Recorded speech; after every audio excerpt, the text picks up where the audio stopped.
again with another episode of Roofer Reflections, and I'm very, very happy to have Rae on the show today. When I look back at your background, I see operations and accounting early on. Like, what was the original thought there? It really was just a job. I did marketing when I was in college. I worked for our college newspaper, the State Press. I am an ASU, Arizona State University alumni. I worked in advertising and I loved it. It was kind of one of those jobs that you have in college, which was really cool because you got to go to bars and you got a lot of free stuff from advertisers. After college, I became a stay-at-home mom. Like right after college, I graduated. I have my degree in accounting and one in finance, and I minored in marketing. I was a stay-at-home mom for 4 years, and nobody tells you when you're a stay-at-home mom that when it's time to go back to work, it doesn't matter how educated you are. Work history is, it's a big deal. I think I did like 35 interviews in 6 weeks. And quite honestly, nobody would hire me because they were like, well, you don't have any work history. Like the last time you worked was 4 years ago. And I'm like, do you know what it's like being a stay-at-home mom with 2 kids, 18 months apart, and a wife? That's a full-time job right there. I think my first job I got was for a temp agency, and I did accounting for that agency. And I worked for a debt collector doing accounting. I have 2 college degrees and I'm making $10 an hour. This is just not okay. The company that I was temping for offered me a permanent position in their collections department. And it was medical collections, medical debt collections.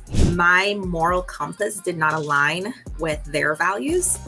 And I got in trouble a lot when I worked at that job. I was like, okay, I need to start looking for another job.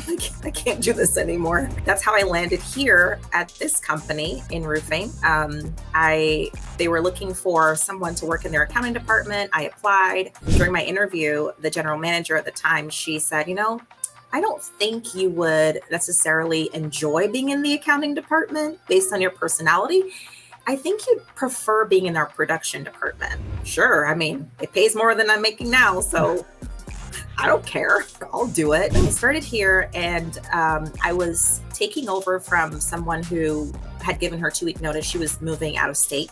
Kind of had to hit the ground running on my own because she was leaving. And when people are leaving, they're not very much inclined to train their replacement. And I realized right around my 90-day, I would do this thing where I'd be driving home and I'd look at all the roofs on structures and try to guess what product it was. I was like, wait a second, something's happening here. Like, I'm starting to enjoy the roofing industry. I applied myself. I did a lot of learning on my own, like, going to websites and learning on the weekends and in my own spare time, like at home, reading up on the roofing industry, and going from being a production coordinator 8 years ago to now being the director of steep slope operations.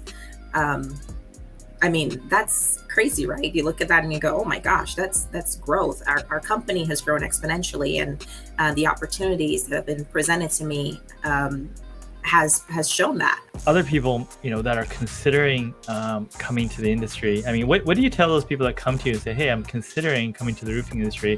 What do you tell those people? I would tell them to be prepared. I would tell them to any industry you go into, quite honestly. I think being prepared shows that you're serious when you're going to do anything, right? Having that level of preparation and saying, okay, if I want to go into the roofing industry, know who the big players are, regarding manufacturers or distributors, network, make some connections, and don't be afraid to ask for help. That's my biggest thing. It's like being able to open up here and say, hey, I need help. My grandmother used to say, a closed mouth don't get fed. When I need help, I speak up, because if you don't speak up, people wouldn't know that you need help. And quite honestly, investing your time into learning